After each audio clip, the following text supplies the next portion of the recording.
5 langkah mengumpulkan kekayaan menurut Warren Buffett. Halo semuanya. Di video kali ini, kita bakal bahas 5 langkah mudah yang bisa bikin kalian mengubah nasib dari miskin jadi kaya menurut Warren Buffett. Dari kelima langkah ini, ada 3 yang paling penting dan bisa langsung mengubah kondisi keuangan kalian kalau dimulai dari sekarang. Ngomong-ngomong soal miskin dan kaya, perbedaan antara orang kaya dan orang miskin tuh sebenarnya cuma satu, yaitu kebiasaan. Mau itu kebiasaan baik atau buruk, semuanya tuh berpengaruh sama kondisi keuangan kita. Itu yang bikin perbedaan besar. Ibaratnya tuh kayak gini. Let's say ada 2 orang, yang pertama Warren Buffett, dan satunya lagi seseorang yang belum pintar mengatur keuangannya, misalnya sebut aja namanya Michael gitu ya. Kalau mereka berdua sama-sama dapat uang 100 juta rupiah di waktu yang sama, menurut kalian siapa yang lebih possible untuk bisa menggandakan uang yang mereka peroleh itu lebih dulu? Warren Buffett kan? Karena ya dia memang udah expertnya dalam hal investasi. Jadi bukan karena hoki, tapi karena dia udah tahu gimana caranya bikin uang jadi makin banyak dengan langkah-langkah yang sederhana yang bakal kita bahas. Oke, step yang pertama adalah bangun dasar pengeluaran yang cerdas. Banyak yang nyebut Warren Buffett sebagai salah satu investor paling sukses yang pernah ada. Nah, faktanya dia mengumpulkan kekayaannya dengan gaya hidup dan perilaku keuangan yang benar. Sebagai seorang yang sangat bijak dalam hal finansial, Buffett tuh paham banget nilai setiap dolar. Karena dia mata uangnya dolar kan ya. Nah, hebatnya lagi dia ini udah paham prinsip ini sejak masih muda. Lewat pengalamannya yang udah pernah dagang minuman bersoda, koran, majalah, sampai permen ke tetangga-tetangganya. Akhirnya dia mengerti bagaimana kekayaan dan penghasilan itu berhubungan erat sama kesederhanaan. Meskipun Buffett itu salah satu orang terkaya di dunia saat ini, dia lebih milih pakai transportasi umum daripada jet pribadi. Terus juga dia lebih milih tinggal di rumah yang sederhana yang udah dia beli hampir 70 tahun yang lalu. Bukan di villa atau di mansion yang mewah. Dia percaya kalau hidupnya itu bisa jadi nggak baik atau lebih buruk kalau dia boros. Menurut aku minimal yang perlu kita pelajari dari seorang Warren Buffett adalah bahwa mengembangkan kebiasaan keuangan yang sehat bisa jadi pondasi kekayaan, meskipun mungkin dompet kita lagi kosong sekarang. Menurut Indonesia Strategic and Economic Action Institution, mayoritas masyarakat Indonesia sekarang tuh hidupnya dari satu paycheck ke paycheck lainnya setiap bulan, alias dari gaji ke gaji. Jadi nggak punya tabungan, bergantung sama pendapatan bulanan, mingguan, atau bahkan harian. Yang pasti ini banyak faktor penyebabnya ya, bisa jadi karena biaya hidup yang memang terlalu mahal, nggak sepadan sama pemasukan orang-orang atau upah minimum daerahnya. Atau selain karena faktor eksternal itu, bisa juga karena banyak yang nggak bikin budget atau anggaran, jadinya selalu overspend. Buffett menganjurkan kita untuk bikin perencanaan soal pemasukan dan pengeluaran. Berapapun penghasilan yang kita peroleh dan berapapun banyaknya yang kita habisin. Kayak misalnya gini, 5 juta rupiah itu cuman 50 ribu rupiah dalam 100 lembar. Mungkin kelihatannya nggak seberapa ya bagi beberapa orang, cuman 50 ribu dalam 100 lembar. Tapi, kalau kita membuat keputusan finansial yang buruk, duit sebanyak itu bisa habis dalam sekejap, iya kan? Makanya, kalau mau beli sesuatu, berapapun harganya, coba pikirin juga berapa lama waktu yang dibutuhkan untuk menghasilkan uang untuk bayar barang itu, bukan cuma nominalnya.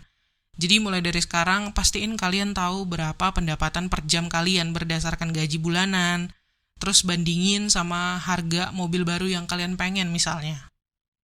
Misal kalau dari pekerjaan kalian yang 9 to 5 5 hari seminggu, penghasilan kalian itu 5 juta rupiah sebulan, dan mobil yang kalian idam-idamkan tuh harganya 200 juta rupiah.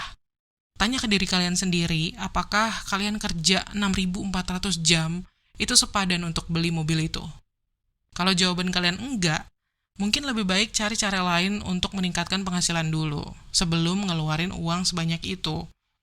Tapi ngomong-ngomong soal membangun dasar pengeluaran yang cerdas, kalian tahu nggak apa musuh terbesar langkah pertama ini? Ini sesuatu yang juga nggak disukai sama Warren Buffett, yaitu tentang pemakaian kartu kredit, atau ya basically sistem pembayaran yang berbasis kredit lah. Jangan salah guys, kartu kredit itu bisa jadi aset dan liabilitas. Di satu sisi, kartu kredit bisa membantu kita untuk membentuk riwayat kredit, dapat reward, dan ngasih perlindungan dari penipuan. Itu semuanya manfaat kartu kredit. Produk keuangan yang satu ini juga mendorong kita untuk belanja melebihi kemampuan kita, yang bisa jadi beban finansial dan menimbulkan masalah di kemudian hari. Kalau kalian punya utang, entah itu kartu kredit atau cicilan lainnya, coba deh luangin waktu untuk hitung berapa banyak yang bisa kalian alokasiin untuk membayar utang-utang itu dalam setahun. Hasilnya mungkin bakal bikin kalian kaget. Itulah mengapa Warren Buffett menyarankan supaya kita memprioritaskan untuk memotong pengeluaran soal utang-utang dulu. Jadi sebisa mungkin stop dulu tuh belanja-belanja yang bayarnya pakai cicilan. Dengan begitu, kita jadi bakal berhenti boros belanja melebihi kemampuan atau melebihi penghasilan kita. Dan kita bisa menyimpan uang yang lebih baik diinvestasikan di tempat lain. Next, step kedua, buat uang bekerja untuk kita. Ngomong-ngomong soal investasi, langkah kedua yang harus kita lakuin untuk menjadi kaya adalah mengatur supaya uang kita itu bekerja buat kita. Kedengarannya kayak ribet nggak sih? Sebenarnya nggak juga, guys. Kalau kata Warren Buffett, kamu nggak butuh IQ tinggi di dunia investasi. Soalnya, membuat uang bekerja untuk kita itu intinya menggunakan dana, sumber daya yang kita punya untuk menghasilkan lebih banyak uang seiring waktu. Meskipun awalnya kelihatan ribet ya, tapi sebenarnya ada banyak strategi dan keputusan finansial yang bisa bantu kalian mencapai tujuan ini. Tapi, kalian harus udah ngelakuin langkah pertama tadi dulu yang udah dibahas, yaitu punya dasar pengeluaran yang cerdas. Dan lagi, Warren Buffett bilang aturan pertama dalam investasi adalah jangan kehilangan uang. Dan aturan kedua adalah jangan lupa sama aturan yang pertama, jangan kehilangan uang. Jadi, setelah budgeting atau bikin anggaran, hitung rasio jam kerja terhadap pengeluaran, dan minimalin pengeluaran secara kredit atau cicilan. Langkah berikutnya adalah bikin uang kita bekerja. Jadi bukan cuma menabung tanpa tujuan yang spesifik, kita tuh perlu memahami bagaimana cara memaksimalkan uang kita. Nabung doang kelihatannya memang aman, tapi ada inflasi yang bakal mengurangi daya beli uang kita seiring berjalannya waktu. Nah, untuk mengantisipasi itu, masukin tabungan kalian ke rekening tabungan yang bunganya tinggi supaya bunganya bisa mengalahkan inflasi. Tapi kalau kalian mau membangun kekayaan, terutama yang jangka panjang, nabung doang tuh nggak cukup. Ada beberapa cara yang bisa kita lakuin untuk menambah kekayaan, kayak dapetin penghasilan tambahan atau passive income dari side hustle. Nah, berkat media sosial, sekarang ada banyak nih cara untuk ngelakuin itu. Kayak misalnya jadi content creator, penulis freelance, sampai part-time di bidang digital marketing. Itu semua bisa jadi cara untuk mendapatkan penghasilan tambahan. Plus, kalian bisa mulai dapetin uang setiap kuartal atau bisa juga setahun 2 kali lah dari dividen investasi saham, kalau kalian main saham ya. Nah, tapi balik lagi, bikin uang bekerja buat kalian tuh bakal sulit kalau kaliannya nggak bisa menahan diri. Sering nongkrong, hedon belanja konsumtif, ya kebiasaan kebanyakan orang pada umumnya lah, terutama yang sebenarnya budgetnya udah pas-pasan. Dan mungkin di antara semua kebiasaan itu, tantangan paling besar ada di boros makan dan minum di luar. Nah, kalau kalian pengen suatu saat jadi kaya dan dapetin financial freedom atau bebas secara finansial, lebih baik hindari bermewah-mewahan kayak gitu, terutama di tahap awal perjuangan kalian membangun kekayaan. Bersosialisasi dan have fun memang penting buat menikmati hidup dan ngerasa bahagia, tapi kalian tetap bisa menjaga hubungan sosial dan enjoy dengan cara yang lebih hemat. Misalnya, ngadain acara kumpul-kumpul di rumah aja, nggak usah di luar. Kayak kalau Warren Buffett, dia tuh lebih milih main kartu bridge daripada ngadain pesta mahal buat dia dan teman-temannya. Ini pola pikir dan gaya hidup yang perlu kita contoh. Apalagi di zaman sekarang, saat perusahaan-perusahaan gadget semakin gencar ngeluarin produk baru, kita harus hati-hati dan pinter-pinter menghadapi hal ini. Berkat strategi marketing yang makin smart di era sekarang, gadget baru memang bisa bikin kita tergiur. Tapi kalau tujuan kalian adalah membangun kekayaan, sekali lagi, berhati-hatilah dan evaluasi kebutuhan dan kemampuan kalian sebelum tergoda beli produk baru. Pertimbangin apakah gadget yang sekarang kalian pakai itu masih berfungsi dengan baik Dan apakah ada kebutuhan real untuk upgrade dengan beli yang baru? Kalian mungkin bakal sadar kalau gadget yang kalian punya itu masih dalam kondisi yang bagus. Jadi nggak ada gunanya ngeluarin uang buat beli yang baru. Ambil contoh Warren Buffett lagi, meskipun dia udah kaya raya dan kayaknya nggak perlu mikir panjang kalau mau ngeluarin uang. Dia tuh sangat menghargai kepraktisan dalam teknologi. Kalau dia ngerasa ada suatu produk baru, tapi itu nggak ngasih peningkatan yang signifikan dibanding produk yang udah dia punya, dia nggak bakal beli produk baru itu. Lanjut, step ketiga. Punya circle atau lingkaran pertemanan yang oke. Kalian pernah nggak dengar pepatah, "Show me your friends and I'll tell you who you are"? Atau kalau ditranslate ke bahasa Indonesia jadinya, tunjukkan teman-temanmu dan aku akan tahu siapa kamu. Nah, step ketiga ini sangat menggambarkan pepatah itu. Warren Buffett sendiri pernah bilang begini, hal terpenting selain tentang investasi yang udah aku bahas adalah tentang dengan siapa kamu bergaul. Kamu ingin bergaul dengan orang-orang yang lebih baik dari kamu. Pada dasarnya kamu akan mengikuti mereka. Meskipun jadi salah satu orang terkaya di dunia, ternyata uang bukanlah ukuran kesuksesan bagi seorang Warren Buffett, melainkan orang-orang yang ada di sekitarnya. Jadi pernah dalam suatu acara di Columbia University pada tahun 2017, waktu itu Warren Buffett bareng Bill Gates. Ada seorang mahasiswa yang nanya ke mereka soal apa sih pelajaran penting dalam hidup mereka berdua.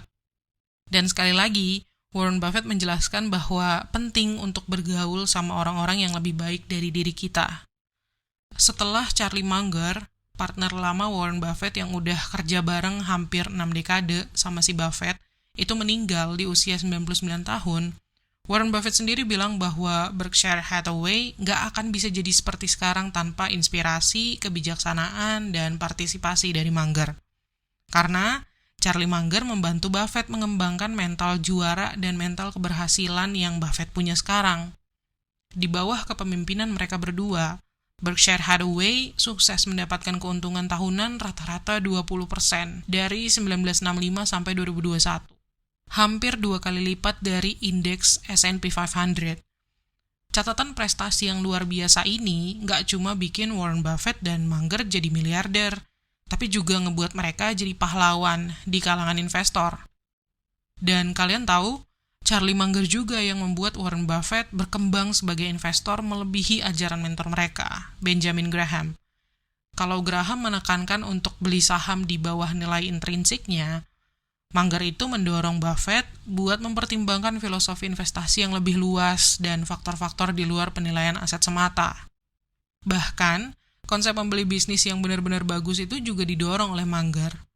Jadi, kalau kalian mau mempercepat jalan menuju kesuksesan finansial dan jadi lebih berkecukupan dalam beberapa waktu ke depan, tirulah cara Warren Buffett.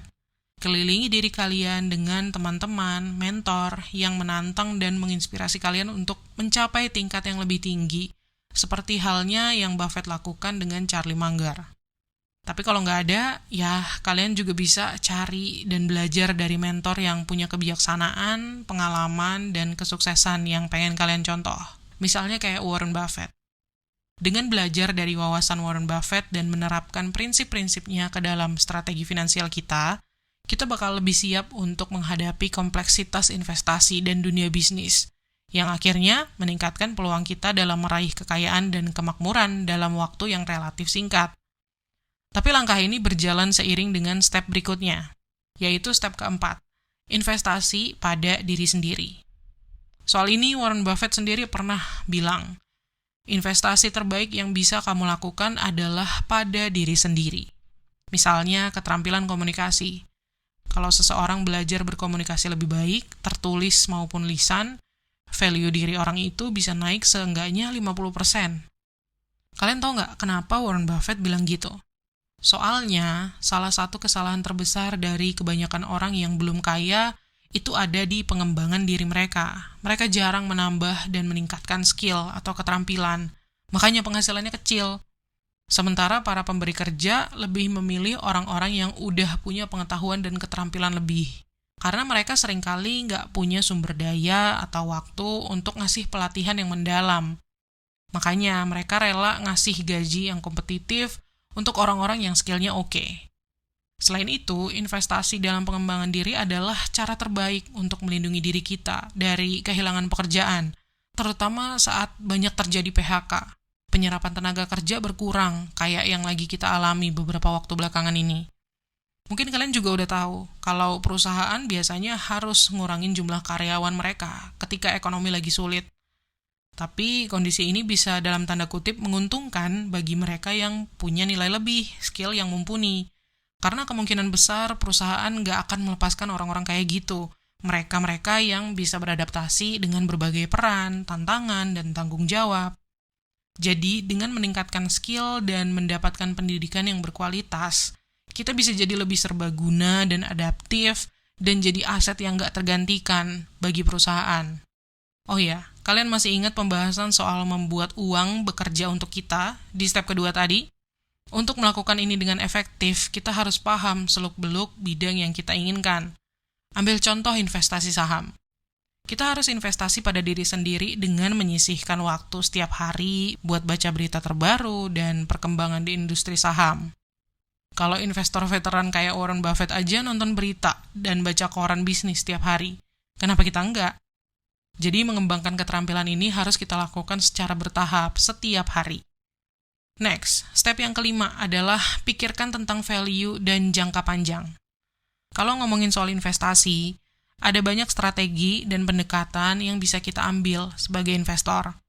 Salah satu metode yang sukses dalam jangka panjang adalah value investing. Warren Buffett pernah bilang bahwa saham itu sangat aman untuk jangka panjang, tapi sangat tidak aman untuk besok. Itulah mengapa value investing itu penting. Karena dengan value investing, kita mencari saham perusahaan yang harganya murah dan dipandang remeh sama kebanyakan investor lain, tapi sebenarnya nilai saham itu punya potensi untuk meningkat di masa depan ketika orang-orang mulai menyadari nilai dari aset itu. Investasi dengan perspektif jangka panjang ini menawarkan banyak keuntungan bagi kita. Pertama, ada prinsip efek compounding, konsep yang sering banget ditekankan oleh Warren Buffett sendiri. Dengan efek compounding ini, misalnya kalian investasi awal 5 juta rupiah. Nah, bunga atau keuntungan dari investasi itu dipakai untuk investasi lagi. Begitu seterusnya, sehingga return yang diperoleh akan lebih besar dan berlipat di masa mendatang. Terus keuntungan yang kedua, punya pola pikir investasi jangka panjang juga mendorong diversifikasi aset, yang merupakan pilar lain dari investasi sukses menurut Warren Buffett. Dengan menyebar investasi di berbagai kelas aset dan sektor, kita bisa meminimalisasi risiko kerugian dan mengurangi dampak dari kesalahan pada penilaian atau aset yang kinerjanya buruk pada keseluruhan portofolio aset kita. Anggap aja diversifikasi aset ini sebagai jaring pengaman kalian, sehingga tahan terhadap naik turunnya nilai aset dan kejadian yang nggak terduga. Dan jangan lupa, value investing untuk jangka panjang juga secara drastis mengurangi kemungkinan kita mengambil keputusan buruk yang emosional dan impulsif. Emosi misalnya kayak takut, serakah, dan panik setelah melihat ada fluktuasi pasar dalam jangka pendek atau berita sensasional, itu seringkali membuat seorang investor ngambil keputusan impulsif. Sementara kalau kalian sebagai investor tetap fokus pada prospek jangka panjang investasi kalian bisa menghindari pengaruh bisingnya pasar yang sifatnya sementara dan tetap berada di jalur menuju tujuan keuangan kalian. Jadi dengan menerapkan perspektif jangka panjang dalam investasi sesuai dengan prinsipnya Warren Buffett, kalian bisa mulai membangun kekayaan dan menuju financial freedom. Tapi meskipun hasil dari investasi jangka panjang ini baru mungkin kalian rasain nanti di kemudian hari, hati-hati ya, pastiin kalian jangan sampai terjebak dalam skema Ponzi yang ngasih iming-iming keuntungan cepat, atau juga judi. Kalau menurut data Pusat Pelaporan dan Analisis Transaksi Keuangan atau PPATK, ada sekitar 3,2 juta orang Indonesia yang terjerat judi online selama 3 bulan pertama di tahun 2024 ini. Meskipun judi itu kelihatan kayak bisa jadi jalan pintas untuk dapetin banyak uang dalam waktu yang singkat, cara-cara yang kayak gini justru bisa sangat merugikan kalian. Nggak pengen kan kalian rugi jutaan rupiah gara-gara judi? Oke, semoga tips-tips dari Warren Buffett ini bermanfaat buat kalian semua yang sedang berjuang mengumpulkan kekayaan. Dan seperti biasa, terima kasih udah nonton. Kalau kalian suka video ini, silahkan klik tombol like dan subscribe, dan komen tips apa lagi yang kamu butuhin seputar finansial.